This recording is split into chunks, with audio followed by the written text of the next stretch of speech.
When news of Busick's arrest broke, family and friends who hadn't been as close to the investigation mourned the loss anew, processing the information about the girl's demise. One of their longtime friends, Amanda Burnett, said that she was sick to her stomach for days after hearing the news. Despite the time that had passed, she'd still been holding out hope that somehow the girls would be found. She went on to say that the girls had always been a source of comfort for each other, and perhaps if things happened for a reason, that's why Laura was there that night, to be there in her friend's final days, saying that, quote, "Truly, between the both of them, they put up a pretty good fight."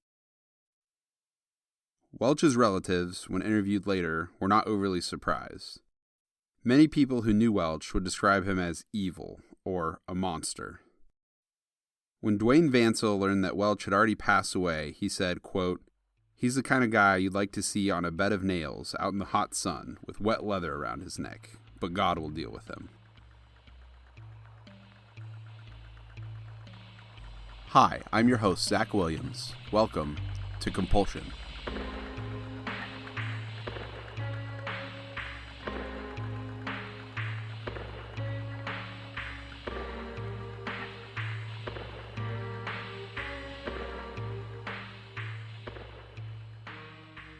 Busick's niece, Misty Knuckles, claims that she didn't think anyone in the family knew about Busick's involvement in the crime, though the ones who lived in Chitopa would talk about it a lot, since it was a local case. Knuckles says nobody was very surprised, though, saying, quote, "He's always been dumber than a box of hair. He definitely wasn't the mastermind, but go along with it? Pull the trigger? Light the match? Rape the girls for days? Sure. I can see that easily." Knuckles works as a funeral director herself and hopes that the families can succeed in finding the bodies of Laura and Ashley, noting how important it is for closure. She said if her father had known what Busick had done, he would have killed him. She said, quote, "I hope they execute him." Reverend Whetstone was still trying to come to terms with the fact that David Pennington could be capable of murder. He recalled that during a storm a few years before Pennington's death, Whetstone's house had flooded, and Pennington gave him money and told him that he appreciated what Whetstone had done for him. He blamed drugs for leading the men astray. Sheila Pennington, the ex-wife who had been the one abused by Pennington in the past, said she didn't have anything bad to say about him and would not comment on his past. She also claimed to have no knowledge of the crime, saying, quote, "If he did it, I don't know. If he didn't do it, I don't know. But it doesn't sound like the David I knew." The next day, on April 24th, Lorene Bible spoke on NBC about how she, quote, already knew 95% of what was in the affidavit, and had spoken to many of the witnesses herself. She also said that she wanted those who had knowledge about the crimes to have some kind of punishment for not coming forward. Many of the articles that came out around this time would echo this sentiment and spin the narrative to focus on the fact that so many people knew who did it, but they wouldn't always detail that almost all of those witnesses had either told the police what they knew or knew someone who had already told the authorities everything. There was only one witness who had been accused by another of seeing the Polaroids and not saying anything. Lorene Bible also criticized law enforcement's many missed chances to solve the case. She said, quote, "I will start the biggest mess up that has ever started." She also commented on Ronnie Busick's denials of actually participating in the crimes, saying that if he was there, he is guilty for not stopping it. The same day, the Joplin Globe ran a piece where they interviewed Dwayne Vansell about his skepticism that the Freemans were killed over drugs. Vansell thinks that the crime seemed more personal than that, saying, quote, "How many drug deals do you know where a man was beaten, he and his wife shot and killed, 2 girls abducted, and their home set on fire?" He also pointed out that while Danny used marijuana, he didn't use methamphetamine, as far as Vansell knew. April 25th was the day Ronnie Busick arrived in Oklahoma. On the car ride over, Lorene texted Stansill asking if Busick would speak with her. Stansill asked Busick, and Busick said he would. On the short walk to the jail, he was described as being in poor health and somewhat confused, leaning heavily on the cane he used while reporters bombarded him with questions. He responded, quote, "I will only talk to the families." Laura's uncle, Lonnie LaForce, asked Busick to tell him where his niece was, but Busick just responded that he didn't know and he hadn't been involved in killing the girls. When reporters kept asking him, he would respond with, quote, "I don't know. I'm sorry." To which LaForce said, quote, "I'm sorry, don't get my niece back here." After Busick was ushered inside, reporters asked LaForce what it would mean to him to find the girls' bodies, and he said it would mean the world to him and his sister Lorene. When asked if he wanted to say anything else to Busick, he simply told them, quote, "What I want to say to him, you won't want to report. It would be in language he'd understand." He went on to say that even if they found the girls' bodies, it won't make it right. The hole that they left in their families' lives will still be there. Quote, "Just the absence of them is unbearable. And knowing what happened to them, that's the hard part." On the other side of the door, Lorene Bible was waiting for Busick. She told him that they needed to talk, and he agreed. Afterward, Lorene spoke to the sea of reporters waiting outside, telling them that she didn't believe his denials that he was involved, but she hoped he might tell her where to find her daughter's body. Quote, "Because we want to have something tangible where you know your child is safe. She may be safe with bones, but at least I know." She also said that although she'd like to shoot Busick on sight, that would only bring her down to his level. The next day, Lorene sat down with Ronnie Dean Busick. Though he readily agreed to talk to Lorene, he quickly began denying that he knew anything, and was vague about his involvement. He would admit that he used to run around with Welch and Pennington, but maintained his innocence about the girls. Busick told Lorene that he wished he could tell her where the girls were. Lorene asked Busick if he had any children himself, and he told her about a daughter who had passed away at a young age from sudden infant death syndrome. Busick told Lorene that his daughter was buried in a cemetery, to which she replied, quote, "I need to find my daughter. You have a place to go see your child. I need mine."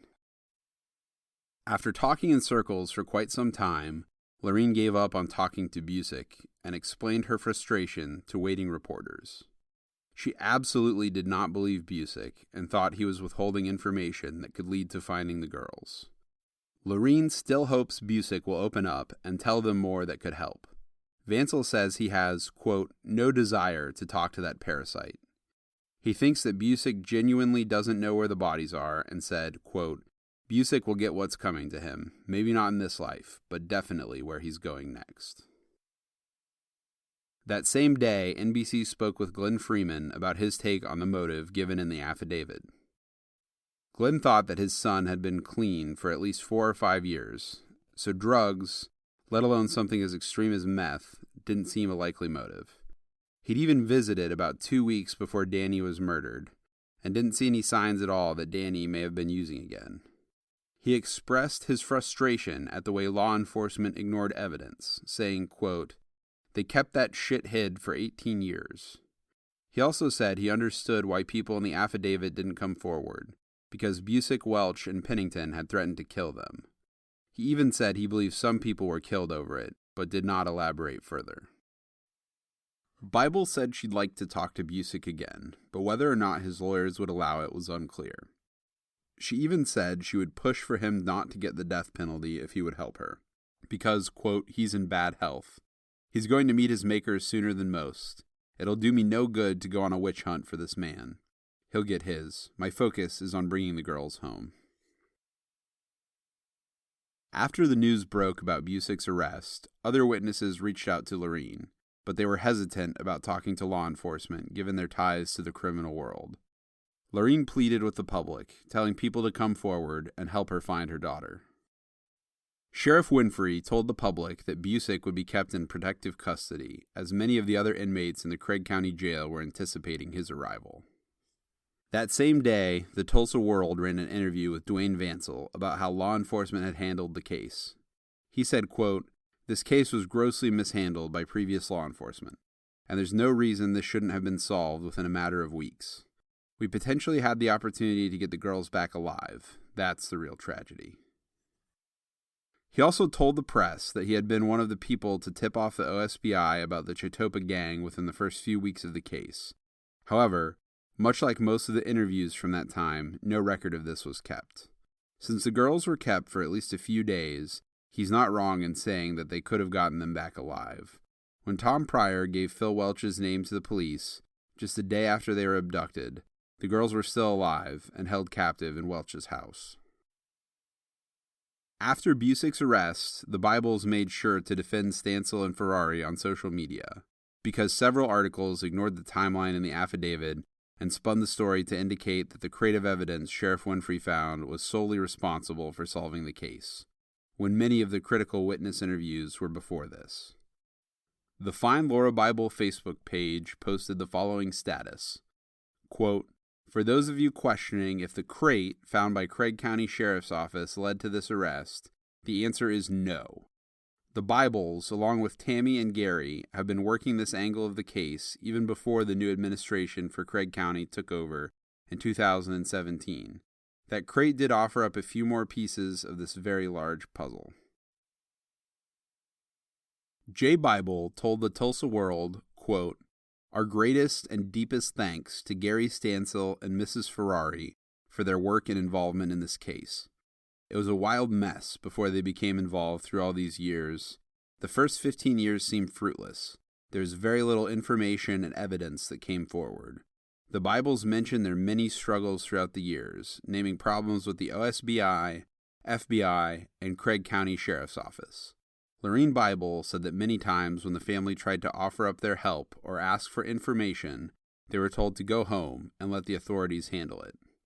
Dwayne Vansell said that he wasn't sure if it was, quote, incompetence or a cover-up. But either way, there should be some kind of accountability. Reflecting on how much of his life had been spent searching for answers, Vansell said, quote, "I'm 53 now. It's been 18 years. Especially the first 3 or 4 years, we spent so much time investigating. You don't realize how much of your mind it absorbs on a daily basis, and now it's all come back up. I would hate to think I would go into another place after I die and still have this on me." Vansell also said, quote, "The real tragedy is that there was an opportunity to save the girls. They did live for a few days. If only the authorities had done their job. That's the real tragedy." Vansell also lamented the fact that Busick might genuinely not know where the girls' remains were, and so had the case been solved prior to 2007, or even 2015 when the other culprits passed away, they might have had a chance to find them and give them a proper burial. Former Craig County Sheriff George Vaughn said, quote, "It's an answer to my prayers and the prayers of the families and of the county. It can help bring closure. My prayers are with the family all through this." He went on to talk about how both the lack of evidence and lack of proper funding kept the case from being solved earlier. Vansell would respond in a later interview, criticizing Vaughn's reasoning. Quote, "If you knew the exact things that happened the first 48 hours at the scene, you would be flabbergasted." He said, quote, "Especially after former Sheriff George Vaughn put a comment in the Veneta paper this week, claiming inadequate funding. That's kind of infuriating. There's evidence laying out there the day it happened, and if he and his people had done their job, it would have led right to Welch and maybe the girls." Sheriff Suter said of the break in the case that, quote, "I just commend them if they got a person of interest that they think committed those terrible crimes. I hope they're right. I hope they got the right amount of evidence, and this guy needs to go somewhere else, not this earth." Suter also maintained that he had always kept an active role in the investigation, and that he had known about the 3 suspects who would eventually be found guilty, but at that time there was not enough evidence to convict them. Suter went on to say that the case had always been a top priority for him, but he also claimed that he had known about the box of evidence in his office, despite none of the evidence being used or recorded in any manner during his time as sheriff. When asked about the evidence Joe Dugan's family had tried to bring forward in 2009, he said he had no recollection of that happening or who Dugan was. Lorene Bible commented that Suter was out of his depth on the case. The people of Welch received the news with mixed emotions. There was relief that the case had finally been solved, but frustration that it took so long. Criticism of law enforcement and Steve Nutter persisted, with Dwayne Vansell saying, quote, "I still lay in bed some nights and think we had our opportunity and missed it. And what those girls went through, and I don't know how Nutter sleeps at night, because he's the main guy." In late April, Dwayne Vansell and Lorene Bible took a renewed interest in the town of Picher. In 2006, the town was determined to be unsafe for habitation, because 86% of its structures were prone to collapse due to the vast network of aging mine tunnels under it. If you look at the town of Picher from a satellite view, it's a mess of collapsed mines and quarries the size of a small city, rivaling the nearby metro area of Joplin. In 2009, the city was disincorporated. As of the 2010 census, only 20 people remain. Dwayne Vansell decided to pay a visit to where Phil Welch's mobile home had been, the place where the girls had spent their last few days. Dwayne said, quote, "I was out there, trying to find the location. The guy that was with me grew up in Picher, and even he was having a hard time figuring out where we were." They did eventually find the location, but it was nothing but an old cement lot. When asked to describe the town, he said, quote, "Picher is just, everything is gone. It's like a bomb hit that place. No landmarks, no buildings. It's not infinity, but it's a huge number of mine shafts and pits." Local nuclear engineer Ed Keeley offered up his expertise after working in and around Picher for years. He documented many of the mines and their collapses, starting in the 90s, and quickly jumped on the search when he learned his research could help. He said there are over 1,200 mine shafts in the Picher area, and only a few dozen of those are still open. Most are abandoned, and over 100 have collapsed and filled with water. He said he didn't want to discourage the families, but it's very possible that there are just too many places to look. Since nearly 2 decades have passed since the girls were killed, it's very possible that debris from collapsed mines or illegally dumped trash could make locating their remains impossible. However, Keeley noted that since all the suspects were meth users, they likely already had a preferred dump site near Welch's house, and the specific way many of the witnesses described the bodies being dumped in a pit rather than a mine shaft means it's very possible that they could narrow the search down to a mine that had already collapsed in 1999, and it would likely be very close to Welch's house. The mines that have already collapsed completely could be easier and less dangerous to search, meaning recovery is not impossible. However, some of the witnesses in the affidavit mentioned a mine shaft as the final resting place of the bodies, and if this is the case, many of the mine shafts go hundreds of feet underground and have been filled with old furniture, timber, and sometimes even cars. Plus, one of the pits located near Welch's old residence is now a city dump, and would likely be impossible to search. As much as authorities want to help look for the girls, the safety of the search teams must be considered. Keeley kept many aerial photos from his surveys of the area, and in September a new witness was identified, who brought law enforcement to a specific mine in the area, saying Welch had brought her there once to threaten to throw her in it. He remains optimistic, hoping that he can help bring closure to the families. Despite now knowing who is responsible, Laureen Bible doesn't consider the case closed, because she has yet to find her daughter. Quote, "I have 2 jobs. I work for McDonald's, and I have to find my child. There is somebody that knows where the girls are. There's something simple that's going to connect those dots. I'll die trying. I'll spend every last minute of my life doing it." Stansel and Ferrari are both set on staying on the case until they find the girls' remains. Stansel said, quote, "To me, it isn't justice so much as finding the girls. Recovery of the girls is more important in this case." He emphasized that whatever happened with previous law enforcement wouldn't change what they're doing now, and didn't really want to comment on it. He also told the public that he wasn't looking to charge anyone who came forward with anything, regardless of if they were involved in something illegal at the time. He just wanted to find the girls. Being a religious man, he put some of his faith in God, saying that he doesn't believe it when people try to tell him it's a hopeless case. Ferrari echoed his optimism, saying, quote, "I think about them every day as if they were my children. If it were our kids, we would not want to give up. We're not going to give up on this case." On December 21st of 2018, Busick appeared in court, but the judge determined that he needed to go through competency testing before he could be tried. She stated that years of drug use and an old gunshot injury were causes of concern. Laureen Bible maintains that it's an act, and that he is choosing not to remember.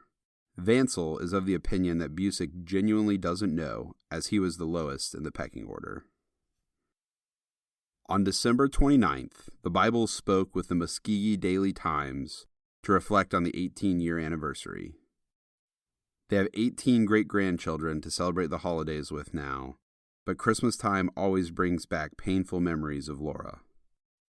Her great-grandchildren, all younger than 18, were born after Laura disappeared, and sometimes they'll see pictures of Laura in the Bible home and ask about her. Lorene will tell them about her daughter, but mourns the fact that she can't take them to a grave.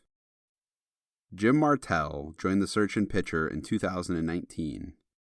He's a U.S. Army engineer that has worked with Keeley on the Picher mine shafts before, and was moved by the passion of the remaining members of Laura and Ashley's families. Together with Keeley, Stanley, and Ferrari, they're determined not to give up hope. They vowed to spend the holiday season compiling a list of likely places to search in Picher, and Stanley said that they will not give up until they've done everything they possibly can. In January of 2019, Keeley and Stanley took an interest in the tip received at the start of the case in 2000 regarding the Admiralty 3 mine. They found that there was actually a few mine shafts in that immediate area, and perhaps not all of them had been searched. They spoke with the FBI and did more follow-up on the initial lead. The fact that the anonymous tip was received so early on and pointed to a mine shaft in Picher gave them hope that perhaps the tip came from someone involved, someone who had information about the case that hadn't come forward yet. Just a few weeks later, however, they determined that the mine had been searched as thoroughly as it could be, and likely was not where the girls' remains are. The mine has since been paved over, and whoever made the anonymous tip nearly 20 years ago has never come forward. April 18th, 2019, would have been Laura Bible's 36th birthday. Lorene documented her celebration on the Find Laura Bible Facebook page. First, she stopped by the vacant lot that used to be the Freeman's home and has now become a sort of memorial spot for the girls. Lorene, along with friends and family, left bouquets as a gift. The Facebook page was bombarded with memories of the girls, and people posting pictures of landmarks that the girls had been to. She hopes that bringing back all these memories might push someone who knows something to come forward. On May 18th, 2019, the Find Laura Bible Facebook page posted the following status. Quote, "Even when the rain is coming down, we will track down a lead. Maybe it's something, maybe it's nothing, but we will listen. There seems to be some confusion, and many people think our case has been solved and we have our man. This is absolutely not the case. Yes, there was an arrest over a year ago, but we are not one step closer to finding Laura and Ashley today than we were prior to his arrest. If you think you might know something, please message us with that information." Months later, on June 18th of 2019, the Grove Sun ran an article detailing the ongoing struggle with determining if Ronnie Dean Busick was fit to stand trial. A CT scan showed that he still had bullet fragments in his brain from 1978, and other mental evaluations estimate his IQ to be around 74, which is within the margin of error to declare the presence of a cognitive disability. The next month, both sides were still arguing about who exactly was allowed to even evaluate Busick's mental competency. The prosecution had hired a forensic psychologist, while the defense had hired a neuropsychologist with a specialty in traumatic brain injury. Determining whether both sides had picked a qualified expert caused more delays, and Lorene Bible expressed her frustration numerous times, saying she didn't believe Busick was incompetent, and saying in a Joplin Globe article that, quote, "Well, he has been fine since he was 18 years old. It didn't stop him from doing what he wanted." On July 30th of 2019, another search near Phil Welch's old house kicked off with the help of the OSBI and the Quapaw Tribal Police. The Quapaw Nation had bought up much of Picher after the buyout, and had been assisting in draining ponds and clearing potential search sites. Searchers rolled a ground-penetrating radar machine in a grid pattern over the lot where Welch's trailer used to be, and the Tulsa dive team searched a nearby pond. They used aerial photos from 1999 of the land to determine what spots could potentially have been used to hide a body back then. Ed Keeley told reporters that the next plan for the search was to look into a pond slightly further away from the property that was at the mouth of a collapsed mine shaft.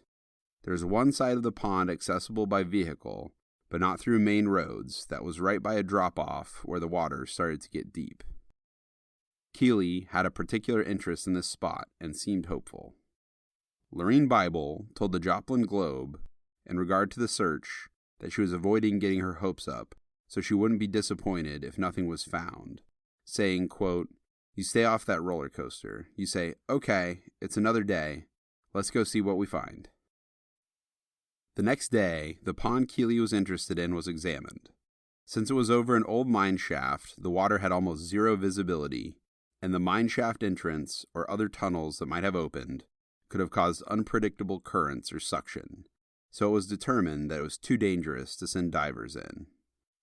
The Cherokee Nation Marshal Service brought in an underwater drone to search the area of interest identified by sonar. 2 targets of interest turned out to just be a place where several fallen trees had collected, and an old sunken boat.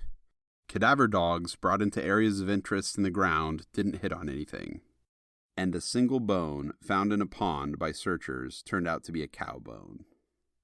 After the release of true crime author Jax Miller's docuseries Hell in the Heartland, a new witness contacted Lorene on Facebook.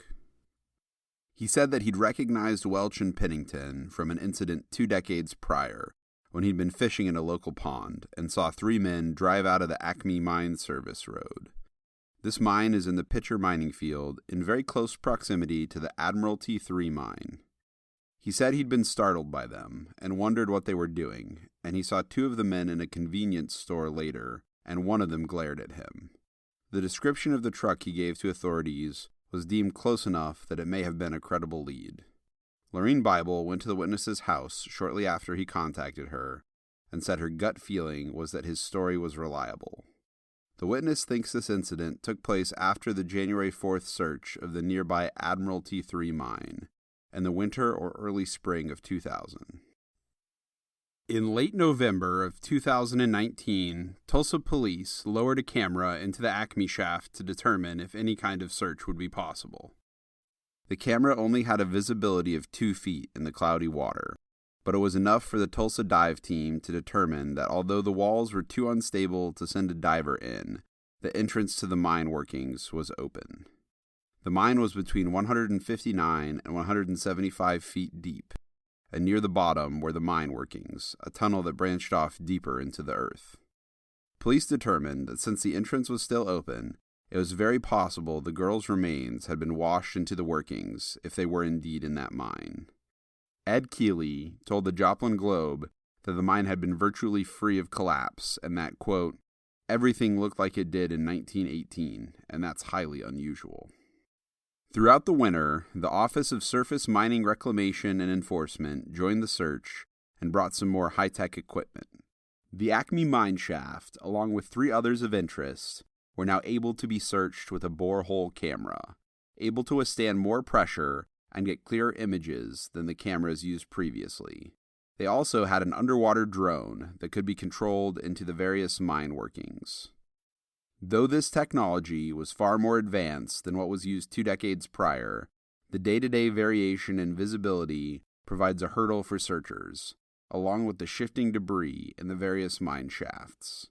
One mine shaft that had a clear entrance to the workings just months ago is no longer accessible, and any sign of the girls' remains has yet to be found. DA Matt Ballard has echoed the sentiment everyone is thinking, though, that they won't stop searching, saying, quote, "Laura and Ashley are our girls, and we want to bring them home." Late 2019 brought in the competency hearing for Ronnie Dean Busick, as both sides had had time to have him evaluated. Gretchen Mosley, one of Busick's defense attorneys, argued that her and the victims' families both had the shared interest of finding out if Busick knew anything about the murders. She said her and her team had been trying for over a year to make a deal with him in exchange for the information, but Busick maintained that he couldn't remember anything. Busick had been offered both complete immunity and even reward money if he could help them find the girls.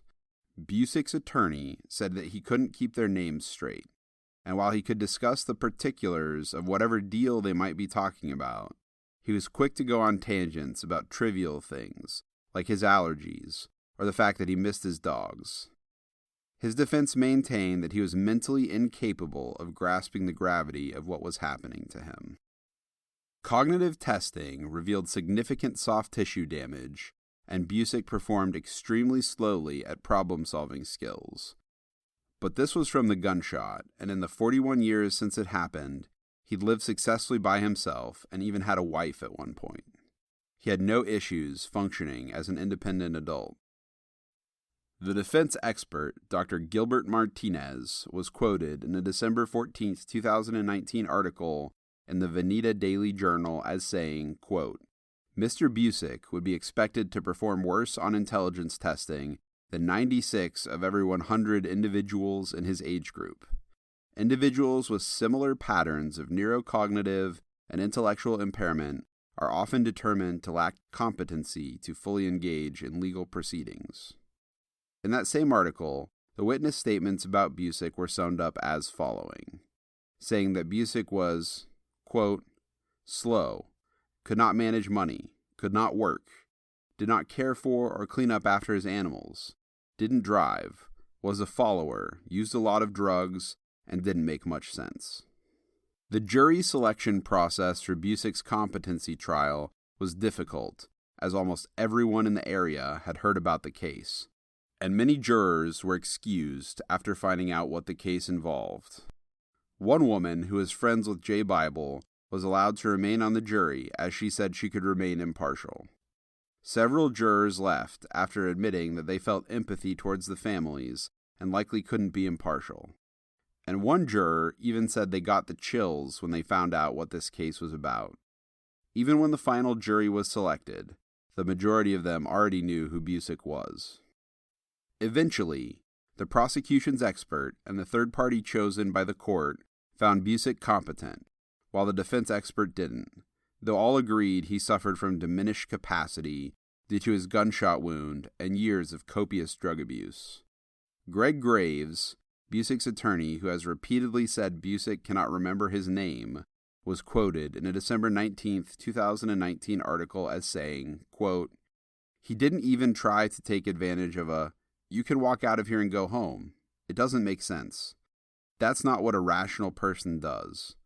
We're just unable to get through to him. He is concerned with this case, but he's also concerned with his allergies. Like a child, he can't understand what is important.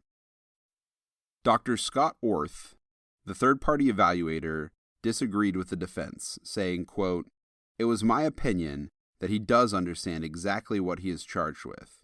He is aware of what it means, and he's adamant about wanting to defend himself. It was my opinion that he was able to demonstrate a factual understanding of how court works. He's very well aware of the charges and what the outcomes would be. Mosley made many allusions to the fact that Busick might know something, and said that, quote, he did make admissions. He admitted he was there. If we want to get the truth of what's in Ronnie's brain, we've got to get him out of the criminal justice system. If the state is right, he's the only one with the information. If we go to trial, there's no more communication, and the answers will never be known. She also implied that perhaps they needed to try hypnosis to get Busick's memories to come to the surface. Chief Prosecutor Isaac Shields said, quote, legal competency is about functioning.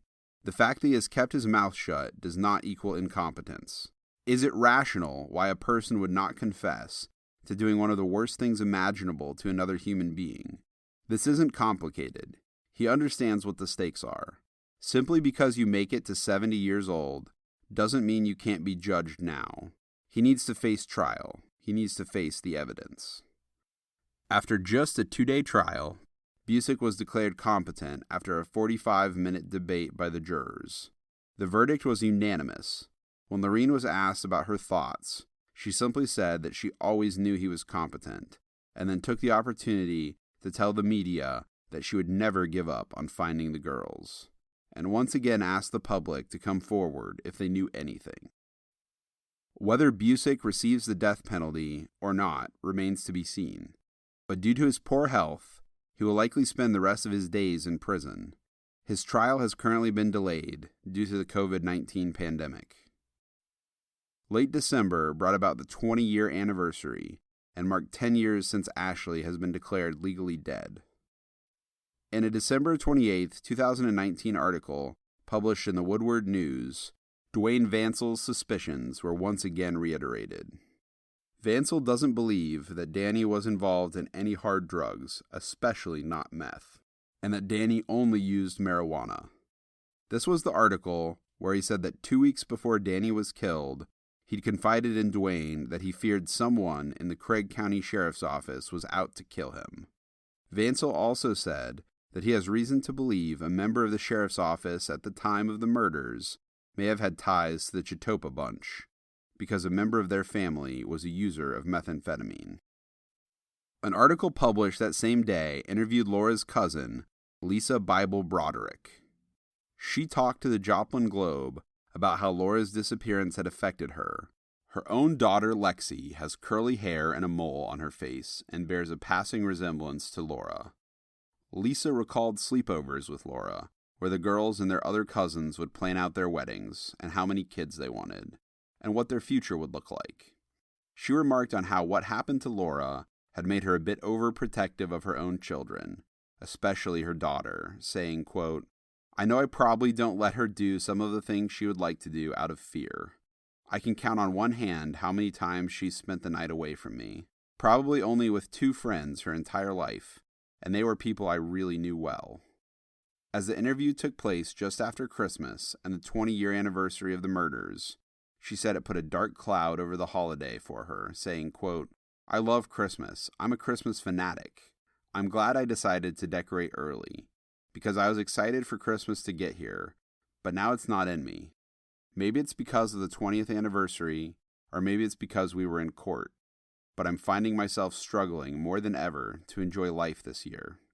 She also went on to say that until the bodies were found, she would continue to look for Laura's face in the crowd, saying that despite the case being solved, she was going to hold out hope until they actually found the bodies.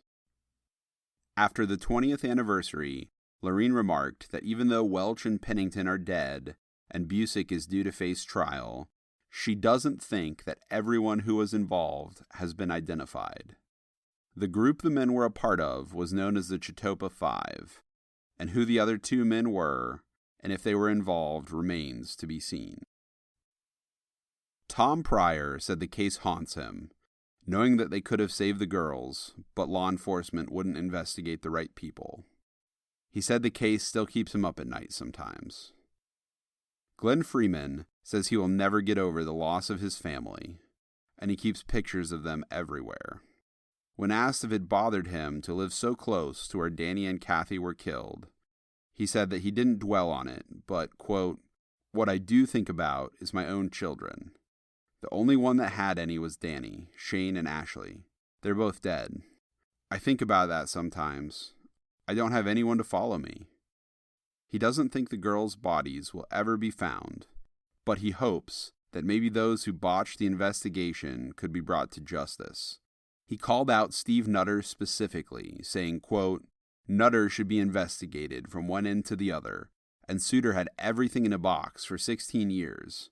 I'm disgusted with the failure of our law system. It turned out they talked us out of the right people." The day after Christmas, Lorene posted a status about spending time with her family during this somber holiday, saying, quote, "In those moments, I could see through the crowd, across the room. I could see her walking through in her Christmas pajamas, even though she wasn't there. It still hurts. But on Monday, we will honor her, and we will honor Ashley the way they should be honored. Please don't forget to come be with our family and be part of honoring them. We will make this special for them." On December 30th, 2019, a crowd of 200 family and friends gathered to hold a candlelight vigil for the 20th anniversary of the murders. The vigil was held at South Park, within sight of the Craig County Jail that Busick was held at. Melissa Dixon addressed the crowd, saying, quote, "It takes my breath away to see all of the people here supporting us. I hope it will bring us answers.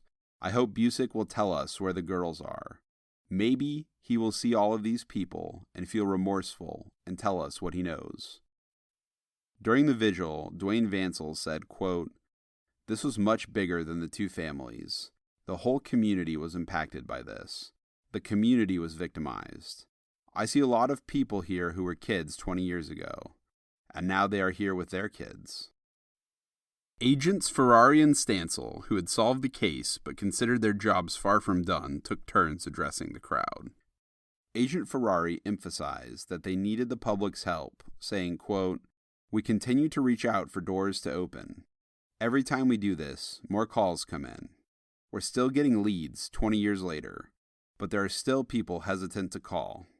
We're still hoping somebody who knows something, even a small amount of information, will call in." Stansel chimed in to say, quote, "It's a heavy burden on all of us. It's going to take a lot of prayers. A lot of miraculous things have happened to bring us to where we are today. The Lord is leading this. I have to believe in my heart that we'll bring them home." The Bibles express their gratitude for all of the prayers that the community had been sending their way. Guests sang songs, read poems, and showed slideshow pictures of the girls.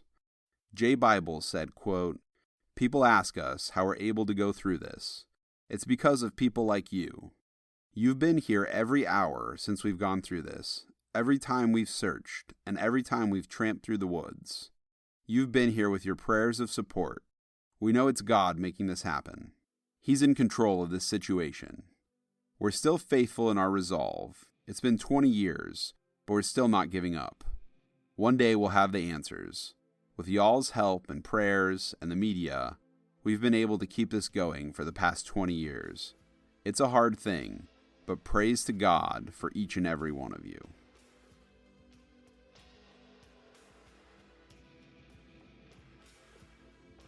Music is provided by Hexsystem. Major sources for this episode include the Tulsa World, the Oklahoman, the Veneta Daily Journal, and the Affidavit for the case.